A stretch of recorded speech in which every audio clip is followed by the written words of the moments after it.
बिस्मिल्लाहिर्रहमानिर्रहीम। स्टूडेंट्स अस्सलाम वालेकुम। स्टूडेंट्स, मैं एडवोकेट वक़ार अहमद अफरीदी आपसे मुखातिब हूँ रिपब्लिक लॉ अकेडमी साहिवाल से। जी, हमने कॉन्स्टिट्यूशन ऑफ पाकिस्तान को शुरू किया हुआ था। इसमें हमने क्या कर लिया था, प्रीएम्बल जो है ना, हमने इसका आपको करवा दिया था। इसमें मैंने ये बताया था कि इसकी जो पासिंग डेट जो है 12 अप्रैल 1973 जो है ना, 12 अप्रैल 1973 यानी कि 1973 को आपने ये याद रखना है। इसमें से एमसीक्यूज़ आपका बनता है, ठीक है ना। ये मैंने सारी जो प्रीएम्बल आपको करवा दिया था। अब हम आगे चलते हैं इसका पार्ट 1 पे, क्योंकि आपके सिलेबस में जो है ना वो है जी, ये देखें कॉन्स्टिट्यूशन जो है ना, कॉन्स्टिट्यूशन 1973 फंडामेंटल राइट्स, ये आपका है फ्रॉम प्रीएम्बल टू आर्टिकल, कहाँ पे है 40 तक। फ्रॉम प्रीएम्बल, प्रीएम्बल भी मैंने आपको पढ़ा दिया था। अब आर्टिकल 40 तक हमने इसमें पढ़ते हैं इस वीडियो में, ठीक है ना। चले आइए, ये देखें द पार्ट 1 में है introductory, the Republic and it's territory. Republic and it's territory से क्या मुराद है कि ये जो रिपब्लिक है, जो जमहूर है, यानी कि ये जो पाकिस्तान है, और ये जो डिफरेंट सूबों पर मुश्तमिल है, इसकी ये कितने, इसकी टेरिटरीज क्या क्या है, ठीक है ना। ये मतलब कि कौन कौन सी इसकी कहाँ कहाँ इसकी हद होगी, ठीक है ना। ये किन किन बाउंड्री पे मुश्तमिल होगा। नंबर 1 आर्टिकल 1 क्या कहता है, आर्टिकल 1 याद रखना है, Pakistan shall be federal Republic, ठीक है ना। पहले मैं आपको पूरा पढ़ाऊंगा, मफहूम बताऊंगा, फिर उसके मुताबिक हम इसको बताऊंगा कि इसमें से एमसीक्यूज कौन कौन से बन सकते हैं। Pakistan shall be federal republic, federal republic होगा to be known as the Islamic republic of Pakistan. Islamic republic of Pakistan, ये को पाकिस्तान का पूरा नाम क्या है, Islamic republic of Pakistan. Here and after refer to as Pakistan. फिर जब भी, यानी कि इसका मतलब है कि इसके बाद जब भी हम इसको इस्लामिक रिपब्लिक ऑफ पाकिस्तान को नाम लेंगे ना, तो हम सिर्फ उसको पाकिस्तान कहेंगे आगे जाकर, ठीक है ना। हर जिस आर्टिकल में भी इसका नाम यहाँ पे लेना मुनासिब होगा, तो फिर हम पूरा नाम लिखने के बजाय उसको हम पाकिस्तान कहेंगे। लेकिन पूरा नाम पाकिस्तान का क्या है, इस्लामिक रिपब्लिक ऑफ पाकिस्तान, ठीक है ना। पाकिस्तान किस पे मतलब क्या होगा, फेडरल रिपब्लिक होगा, फेडरल होगा, यानी कि फेडरेशन होगी। फेडरेशन में होता है कि सूबे सेंटर के साथ मिलकर एक हुकूमत बनाते हैं, ठीक है, जिसमें सेंटर मजबूत होता है और सूबे जो होते हैं उनको प्रोविंशियल ऑटोनॉमी दी जाती है, ठीक है ना। Federal Republic of Pakistan, Islamic republic of Pakistan इसका नाम जो है, मतलब कि फेडरल रिपब्लिक होगा और इसका नाम क्या होगा, नॉन के जाना जाएगा इस्लामिक रिपब्लिक ऑफ पाकिस्तान के नाम से। और इसको बाद में हम क्या कहेंगे, हर आर्टिकल में आने वाले में इसको हम पाकिस्तान भी कह सकते हैं। लेकिन आपने इसका जो इस्लामिक रिपब्लिक ऑफ पाकिस्तान है, ये आपने याद रखना है, ठीक है। आगे चलते हैं जी। The territories of Pakistan shall comprise, उसने क्या टेरिटरीज, इसका जो हदूद है ना, मतलब टेरिटरीज मतलब तो उसके हदूद और ये किस पे मुश्तमिल होगा पाकिस्तान का। द प्रोविंसेस, वो तमाम प्रोविंसेस कौन से, बलूचिस्तान एंड खैबर पख्तूनख्वा, केपीके जिसको कहते हैं, and the Punjab and Sindh, the Punjab and Sindh, मतलब कि प्रोविंसेस कौन से, बलूचिस्तान, केपीके 2, पंजाब 3 और सिंध 4। ये आपने क्या करने हैं, याद रखने हैं, ठीक हो गया। आगे चलते हैं। Islamabad capital territory hereinafter referred as the federal capital. Islamabad capital जो टेरिटरी है वो क्या है, फेडरल कैपिटल है। इसमें भी एमसीक्यूज बन सकता है आपका कि Islamabad capital territory is known as, ठीक है ना, is known as federal capital. Capital capital तो जाना जाता है, लेकिन यहाँ पे क्या है, मिसिंग करेंगे फेडरल कैपिटल, तो आपने फेडरल कैपिटल ही पे क्लिक करना है, ठीक है जी। ये देखें, मतलब कि पाकिस्तान की जो टेरिटरी है, पाकिस्तान की टेरिटरी जो है वो किस पर मुश्तमिल होगी, वो उन तमाम प्रोविंसेस पे, मतलब बलूचिस्तान पे, केपीके पे और पंजाब सिंध 4 ये, और इस्लामाबाद कैपिटल टेरिटरी इस पे। और आगे क्या है, सी ओमिटेड है, और सी जो है आगे उसमें सी में क्या लिखा है, सच स्टेट, वो तमाम states and territories as are, जो कि हैं, आर में भी इंक्लूडेड इन पाकिस्तान, जो कि अभी हैं इस वक्त और जो में इंक्लूड की जा सकती हैं पाकिस्तान में, ठीक है ना। देखें ना, पाकिस्तान उन्होंने दोबारा इस्लामिक रिपब्लिक ऑफ पाकिस्तान ये वाला नहीं लिखा दोबारा। आगे मैं यही बात बता रहा था पीछे आपको कि अब उन्होंने सिर्फ पाकिस्तान लिख दिया, कि पूरा नाम लिखने के बजाय आगे पाकिस्तान से मुराद है कि इस्लामिक रिपब्लिक ऑफ पाकिस्तान। यहाँ पे क्या उन्होंने तमाम स्टेट जो अभी मौजूद है और जो इसमें इंक्लूड हो सकती हैं, मसलन फॉर एग्जाम्पल कल को अगर इंडिया में पंजाब जो है इसमें इंक्लूड हो जाए, तो वो भी वेदर बाई एक्सेशन, कोई अलहा कर ले या अदरवाइज, या हम उस पर कब्जा कर लें, ठीक है ना। तो ये चीज़ हो सकती है। पाकिस्तान के जो टेरिटरीज है 4 सूबों पे, इस्लामाबाद कैपिटल पे, और जो इस वक्त स्टेट्स हमारी यानी कि सूबे हैं उन पे, और वो तमाम यानी कि जो पाकिस्तान के साथ मिल सकते हैं, इल्हा कर सकते हैं, या या अदरवाइज मिसाल कि पाकिस्तान किसी भी तरीके से वो अपने में शामिल कर ले। ठीक हो गया। मजलिस यहाँ पे वर्ड आपने बाई एक्सेशन और अदरवाइज, बाई एक्सेशन याद रखना, इस पे भी एमसीक्यू आपका बन सकता है। ठीक है। आगे Majlis Shoora parliament may by law admit कर सकती है into the federation new states. Majlis Shoora जो है न्यू स्टेट्स को एडमिट कर सकती है, पाकिस्तान में शामिल कर सकती है। देखें ना, न्यू स्टेट्स आर एरियाज, ठीक है ना, न्यू स्टेट्स, ये देखें, new states are areas on such terms and condition as it thinks fit. कुछ टर्म्स एंड कंडीशन हो सकती है जिस पे बने कि वो न्यू जो स्टेट्स को या एरियाज को वो पाकिस्तान के यानी फेडरेशन में शामिल कर सकती है। ठीक है ना। तो मजलिस शूरा पार्लियामेंट होती है, पार्लियामेंट बिल पास करेंगे तो उसमें पाकिस्तान में शामिल कर लेंगी according to term and condition के मुताबिक, जैसे वो मुनासिब समझे। ठीक है जनाब, ये आपने इसमें याद रखना है। अब ये जो हमने पढ़ा है, आर्टिकल 1 पढ़ा है, इसमें हमने इसको देखते हैं कि इसमें एमसीक्यू से वो कैसे पूछ सकता है। देखिए, Pakistan shall be federal Republic, ये फेडरल रिपब्लिक यहाँ पे भी एमसीक्यू पूछता है, इसका पूरा नाम पूछ सकते हैं, इस्लामिक रिपब्लिक ऑफ पाकिस्तान। फिर आ जाए टेरिटरी किस पर मुश्तमिल है कि बलूचिस्तान, केपी के, Punjab, Sindh, Islamabad capital territory, Islamabad capital territory, और जिसको फेडरल कैपिटल भी कहते हैं, और सच टेरिटरीज जो कि इस वक्त हैं और जो बाद में इंक्लूड की जा सकती हैं एक्सेशन के जरिए या अदरवाइज के। ठीक है ना।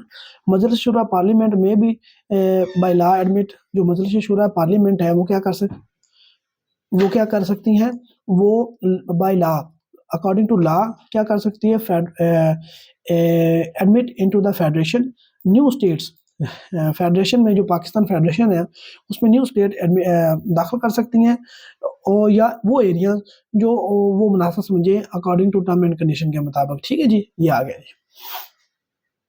इस्लाम to the state religion, article 2 कहता है कि ये आपने याद रखना है कि देखिए, आर्टिकल 1 टेरिटरीज के बारे में बात करता है, आर्टिकल 2 जो है स्टेट का रिलीजन के बारे में बात करता है कि स्टेट का रिलीजन कौन सा होगा, इस्लाम होगा। ये आपने याद रखना है। इसको आपको आर्टिकल याद नहीं भी है तो फिर भी आप याद रखिए कि आर्टिकल 2 में क्या लिखा हुआ है कि इस्लाम शैल बी द, इस्लाम क्या होगा, Islam shall be the state religion of Pakistan. State religion, state का रिलीजन कौन क्या है, वो क्या है, इस्लाम है। ये देखें, इस्लाम है। Islam shall be the state religion of Pakistan. ये लाइन आप याद कर लें, इसमें से कुछ बन सकता है आपका। ठीक है, आगे चलते हैं जी। द ऑब्जेक्टिव रेजोल्यूशन, अब आपको क्वेश्चन आ सकता है कि ऑब्जेक्टिव रेजोल्यूशन जो है वो कौन से आर्टिकल में है, वो आर्टिकल 2A में है। 2A में आपने याद रखना, आर्टिकल 2A में है ये, आपको इसने बिल्कुल आपने इसको नहीं बोलना।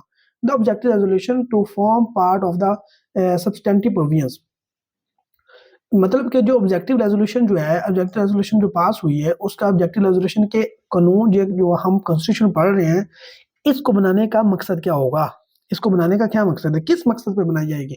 वो ऑब्जेक्टिव रेजोल्यूशन पास की to form part of the substantive provisions, मतलब कि सब्सटेंटिव प्रोविजंस बनाने के लिए, ये जो कानून द कॉन्स्टिट्यूशन बनाने के लिए जो उसकी जो बेस प्रोवाइड करती है ना हमें, वो ये ऑब्जेक्टिव रेजोल्यूशन है। ठीक है ना। ये हम आगे पढ़ते हैं जो ऑब्जेक्टिव रेजोल्यूशन, इसमें द प्रिंसिपल्स, ऑब्जेक्टिव रेजोल्यूशन क्या है, ये जो प्रियम्बल पढ़ा है एक्चुअली यही तो जिसका ऑब्जेक्टिव रेजोल्यूशन है जो हम पिछले लेक्चर में पढ़ा है। ठीक है, ये आपने याद रखना है, वो आपको अलग से भी पढ़ा दें, लेकिन आपके एमसीक्यूज के लिए आपने सिर्फ इतना रखना है कि 2A objective resolution included in articles, कि कौन से आर्टिकल्स में, 2A, ये आपने याद रखना है। ये इस यहाँ पे एमसीक्यू बन सकता है। The principles and the provisions set out in the objective resolution, ठीक है ना, reproduced in the annex are here by made substantive part of the constitution and shall have effect accordingly। मतलब उसने क्या किया, द प्रिंसिपल्स, वो principal जो हमने पहले लेक्चर में प्रियम्बल में पढ़ लिए, एंड प्रोविजंस, ठीक है ना, provisions set out in the objective resolution, जितनी भी ऑब्जेक्टिव रेजोल्यूशन में क्या किए हैं सेट आउट कर दी गई है, उसमें लिख दिया गया है। ठीक है ना, रिप्रोड्यूस इन द एनेक्स्चर जो है ना, आगे इसमें दिए हुए हैं कॉन्स्टिट्यूशन के एंड पे ना एनेक्स्चर दिए हुए हैं, उसमें इसको लिख दिया गया है। और दूसरा क्या है, इसको कॉन्स्टिट्यूशन का सब्सटेंटिव पार्ट बना दिया गया है। Are hereby made substantive part of the constitution and shall have effect accordingly. इसको क्या बना दिया गया है, इसको सब्सटेंटिव पार्ट बना दिया गया है, मतलब कि उसका लाजमी जुज बना दिया गया है। ये आपने याद रखना है, सब्सटेंटिव पार्ट बना दिया गया है और उसको अनेक्स्चर में रख दिया गया है, ठीक है। ये एंड कॉन्स्टिट्यूशन का and shall have effect accordingly, बस इतना आपने याद रखना है कि इसमें से दो तरह से एमसीक्यूज बन सकता है, मतलब कि आर्टिकल 2A का बन सकता है कि ऑब्जेक्टिव रेजोल्यूशन किस में शामिल है, आर्टिकल 2A में, और इसमें क्या है उसको ऑब्जेक्टिव रेजोल्यूशन को यानी कि रिप्रोड्यूस करके नेक्स्ट में रख दिया गया है और इसका सब्सटेंटिव पार्ट बना दिया गया है, ठीक है ना। कॉन्स्टिट्यूशन का सब्सटेंटिव पार्ट बना दिया गया, ये आपने याद रखना है, ठीक है। आगे चलते हैं, आगे हम चलते हैं, यहाँ से देखते हैं कोई आपको नहीं, यहाँ से कोई इतनी इंफॉर्मेशन आपके रिलेटेड नहीं है, क्योंकि आपका जो पेपर है ना वो बता जहाँ से आर्टिकल्स में से बनना है, खास सावधार बेर एक्ट से ही बनता है, तो वो जो जरूरी इंफॉर्मेशन है वो मैंने आपको बता दी, ठीक है। आगे आर्टिकल 3, देखिए मुझे अभी आर्टिकल 1 याद हो गया, टेरिटरीज के बारे में बात करता है। आर्टिकल 2 किसके बारे में बात करता है, स्टेट के रिलीजन के बारे में करता है, वो क्या होगा, इस्लाम होगा, ठीक है ना। आर्टिकल 2 है हमने ऑब्जेक्टिव रेजोल्यूशन के बारे में पढ़ा, ठीक है। और अब आर्टिकल 3 में पढ़ते हैं elimination of exploitation. Elimination of exploitation, exploitation होता है इस्तेसाल के का खात्मा, एलिमिनेशन खात्मा के इस्तेसाल किसी का यानी कि हक नहीं मारा जाएगा, उनको उनके पूरे राइट्स दिए जाएंगे, ठीक है ना। कि तमाम जो भी होंगे मतलब कि लोगों को, वो चाहे मिनोरिटीज हो चाहे वो मेजोरिटीज हो, वो मेजोरिटी को या मिनोरिटी को उनको पूरे राइट्स दिए जाएंगे, किसी का इस्तेसाल नहीं किया जाएगा। इस लाइन का ये मतलब है एलिमिनेशन ऑफ एक्सप्लॉयटेशन। अब आर्टिकल 3 में क्या लिखा है कि द स्टेट शेल इंश्योर, यकीनी बनाएगी, the elimination of all forms of exploitation, तमाम किस्म की एक्सप्लॉयटेशन को क्या करेगी, उसका खात्मे को यकीनी बनाएगी, ठीक है ना। Elimination of all form exploitation, ठीक है ना। इंश्योर द एलिमिनेशन, देखे ना लफ्जों को आपने गौर करना है, गौर से पढ़ना है। इंश्योर कर, यकीनी बनाएगी, the elimination of all forms of exploitation, ठीक है ना। And the gradual fulfilment of the fundamental principle, और तमाम फंडामेंटल जो प्रिंसिपल्स हैं उनको भी फुलफिलमेंट, उनको भी पूरी तरह लागू करेगी। ग्रेजुअल फुलफिलमेंट यहाँ पे आपने याद रखना है, ठीक है ना। फुलफिलमेंट है उसको बोलेंगे कि पूरा करना, लेकिन ग्रेजुअल फुलफिलमेंट ये आपने वक्त के साथ साथ जैसे स्टेट यानी कि मजबूत होती जाएगी, स्टेट के पास पैसा टैक्सेस का जो जमा होता जाएगा, उसके मुताबिक क्या करते जाएगी, जो फंडामेंटल प्रिंसिपल्स हैं उनको यानी कि पूरा करेगी। From each according to his ability, मतलब कि उसने कहा है अपनी एबिलिटी के मुताबिक, to each according to his work, और मतलब कि और द फंडामेंटल प्रिंसिपल्स को यकीनी बनाएगी, मतलब कि वो पूरा करेगी। From each according to his ability, हर बंदा जो हुकूमत में होगा, स्टेट होगी, from each according to his ability, अपनी एबिलिटी के मुताबिक, to each according to his work, और अपने काम के मुताबिक, यानी कि वो उसको जो है फंडामेंटल जो प्रिंसिपल्स को पूरा किया जाएगा। और क्या कि तमाम किस्म की जो एक्सप्लॉयटेशन है, ऑल फॉर्म एक्सप्लॉयटेशन, उनको ना यानी कि ख़त्म कर दिया जाएगा। ये आर्टिकल 3 आपका कहता है, इसको आपने और से यानी कि आपने देख लेना है, ठीक है। आगे चलते हैं आर्टिकल 4। आर्टिकल 4 क्या कहता है, आर्टिकल 4 कहता है right of individuals to be dealt with in accordance with law, right of individuals to be dealt, मतलब कि आर्टिकल 4 कहता है कि जो इंडिविजुअल्स के हर जो इंडिविजुअल होगा उसको अकॉर्डिंग टू लॉ क्या किया गया, डील किया जाएगा। To be dealt with in accordance with the law, उनको अकॉर्डिंग टू लॉ डील किया जाएगा, ये अकॉर्डिंग टू लॉ डील किया जाएगा, ये आपने याद रखना है। आर्टिकल 4 कहता है, आर्टिकल 4 ये कहता है कि हर बंदे को, हर इंडिविजुअल को अकॉर्डिंग टू लॉ डील किया जाएगा, ये आपने याद रखना है। आर्टिकल 1 क्या कहता था, टेरिटरी के बारे में बात करता था। आर्टिकल 2 बात करता है इस्लाम का रिलीजन क्या है, स्टेट का रिलीजन क्या है, इस्लाम। आर्टिकल 3 कहता है, आर्टिकल 2A कहता है कि ऑब्जेक्टिव के बारे में बात करता है। आर्टिकल 3 जो है वो बात करता है एलिमिनेशन ऑफ एक्सप्लॉयटेशन के बारे में बात करता है। और आर्टिकल 4 जो है वो कहता है कि every individual shall be dealt in accordance with the law. देखिए इस तरह से आपने चीजों को याद रखना है, जेल में बैठाना है, ठीक है। आगे चलते हैं जी, आर्टिकल 4 हम पढ़ते हैं, right of individuals to be dealt. हर मैंने मतलब कि हर इंडिविजुअल्स को, राइट ऑफ इंडिविजुअल्स का मतलब ये है कि जितने भी इंडिविजुअल्स के राइट्स हैं उनको, तमाम इंडिविजुअल्स के राइट्स को क्या किया जाएगा, अकॉर्डिंगली लॉ जो पूरा किया जाएगा और उनको अकॉर्डिंग टू लॉ डील किया जाएगा, ठीक है, ये मतलब है। आर्टिकल 4 क्या कहता है, जब देखते हैं, to enjoy the protection of law and to be treated in accordance with the law is the inalienable right of every citizen।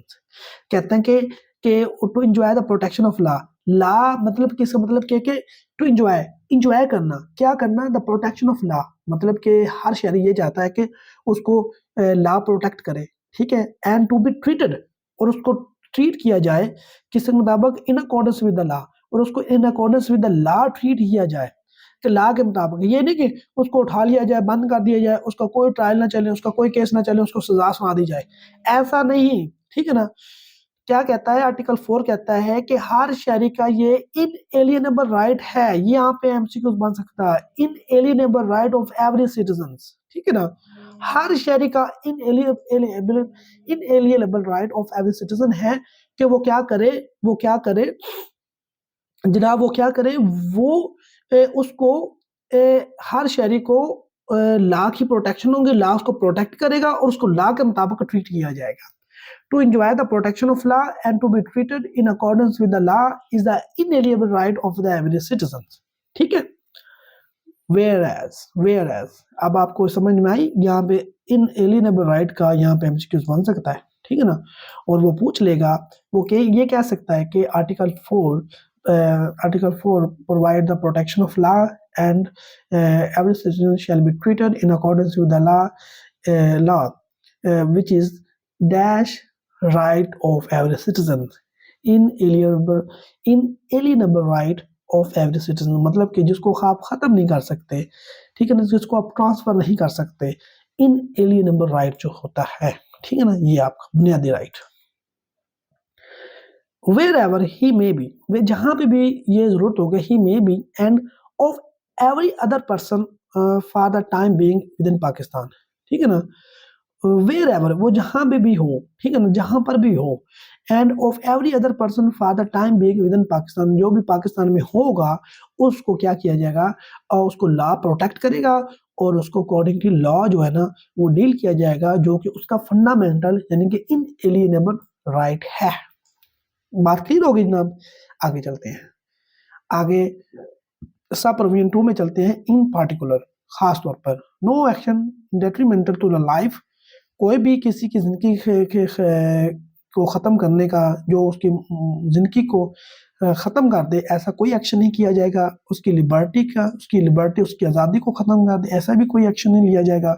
Body को, रेपुटेशन को उसकी जो ख़त्म करे, एक्शन हुकूमत नहीं लेगी, स्टेट नहीं लेगी।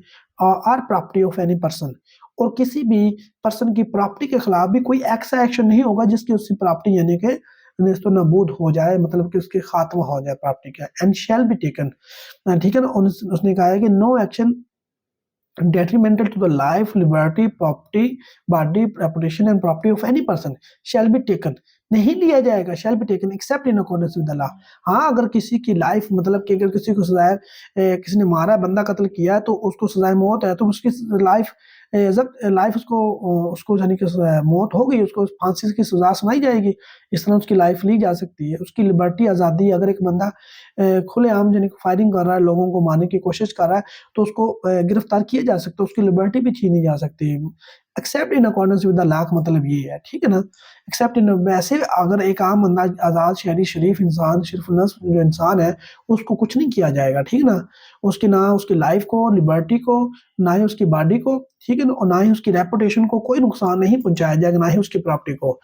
लेकिन क्या किया जाएगा, हाँ, अगर जरूरत पड़ती है कि वो किसी की लाइफ को नुकसान पहुंचा रहा है, किसी की लिबर्टी को, बॉडी को, रेपुटेशन को, प्रॉपर्टी को पहुंचा रहा है, तो फिर उसको अकॉर्डिंग टू लॉ ट्रीट किया जाएगा। अकॉर्डिंग टू लॉ क्या कहता है कि जो जुर्म करता है उसको सजा मिले कि अगर उसने किसी की जान ली तो उसकी जान ले ली जाएगी, अगर उसने कोई जुर्म किया उसकी आज़ादी, उसको लिबर्टी यानी कि उसकी आज़ादी खत्म कर दी जाएगी, उसको जेल में रखा जाएगा, अगर उसने किसी की बॉडी को नुकसान पहुंचाया उसको उसके मुताबिक सजा पनिशमेंट मिलेगी, किसास होगा, रेपुटेशन को नुकसान पहुंचाया उसको कंपनसेशन देनी पड़ेगी, प्रॉपर्टी को नुकसान पहुंचाया कंपनसेशन फाइन उसको होगा, ठीक है ना, किसी भी शख्स को, ये चीज होती है, ठीक है ना। इसका मतलब ये है कि कोई भी यानी कि स्टेट कोई भी एक्शन नहीं लेगी जिससे किसी की लाइफ को, लिबर्टी को, बॉडी को, रेपुटेशन को, प्रॉपर्टी को नुकसान पहुंचे, ठीक है ना। लेकिन अकॉर्डेंस विद द लॉ ये किया जा सकता है, जो मैंने आपको बता दिया जी, ठीक है। आगे लिखा हुआ है बी में, no person shall be prevented from or to be hindered in doing that which is not prohibited by law. देखिए उसने कहा कि किसी शख्स को इसका वो काम करने से नहीं रोका जाएगा जिसके लॉ जिसका करने से लॉ नहीं रोकता, ठीक है ना। मतलब कि no person shall be prevented, किसी भी शख्स को नहीं रोका जाएगा, प्रिवेंटेड किसी भी शख्स को नहीं रोका जाएगा, फ्रॉम आर बी हिंडर्ड, ना उसके यानी कि उसके आगे हर्डल क्रिएट की जाएगी, इन डूइंग दैट किसी काम करने के, that which is not prohibited by law. अगर एक काम प्रोहिबिटेड ही बाय लॉ नहीं है तो उसको यानी कि स्टेट क्या करेगी, स्टेट उसको रोकेगी नहीं कि आप ये काम ना करें। अगर स्टेट ये कहती है कि आप अपनी मर्जी से किसी को वोट करें तो स्टेट आपको नहीं रोकेगी आप इसको वोट ना करें। अगर स्टेट ये कहती है, लॉ ये कहता है कि आप अपनी यदि जमात बना सकते हैं, आप अपनी यानी पॉलिटिकल पार्टी बना सकते हैं, तो आपको पॉलिटिकल पार्टी बनाने से नहीं रोका जाएगा, ठीक है। ये चीज ना आगे, no person shall be prevented from or be hindered in doing that which is not prohibited by law. जी ना, आप क्लियर हो गया, आगे चलते हैं जी। No person shall be compelled, see no person shall be compelled to do, किसी भी शख्स को कंपेल नहीं किया जाएगा। No person shall be compelled, किसी भी शख्स को शैल बी कंपेल्ड का लफ्ज यूज हुआ है, नहीं किया जाएगा compelled to do that which the law does not required him to do, जिसका लॉ ये कहता है लॉ रिक्वायर नहीं करता, जिसमें ये है कि इसका मतलब ये है कि no person shall be compelled, किसी भी शख्स को कंपेल नहीं किया जाएगा टू डू वो काम करे, that which the law does not require him to do, मतलब कि जिस काम का करने का लॉ नहीं कहता कि आपने ये करना है, ठीक है ना। तो अगर एक लॉ कहता ही नहीं है ये आपने करना, उसके कोई स्टेट उस शख्स को कंपेल नहीं करेगी किसी भी शख्स को कि आप वो काम करें। मतलब अगर लॉ में लिखा है कि आपने करना है तो फिर करेगी स्टेट कंपेल, अगर स्टेट में लॉ में नहीं लिखा तो स्टेट आपको कंपेल नहीं करेगी कि वो काम करे, क्योंकि लॉ कहता है कि वो लॉ नहीं करने का कहा ही नहीं, तो फिर स्टेट आपको नहीं करेगी, ठीक है ना। ये काम, इसका मतलब ये है, no person shall be compelled to do that to that which the law does not required him, which the law does not required him to do, जिसका यानी कि जो स्टेट है वो रिक्वायर नहीं करती कि वो आप काम करें, ठीक है जनाब। ये आर्टिकल 4 तक मैंने आपको पढ़ा दिया है। अगले जो है ना आर्टिकल जो है वो है आपको अगली वीडियो में रिकॉर्ड सेंड करता हूँ, क्योंकि वीडियो लंबी हो जाएगी तो फिर आपको पढ़ना में दुश्वारी होगी समझने में, ठीक है। अगले आर्टिकल 5 से लेकर आगे तक हम पढ़ते हैं इंशाल्लाह, ये भी बड़ा मजा आएगा। थैंक यू वेरी मच, अल्लाह हाफिज़।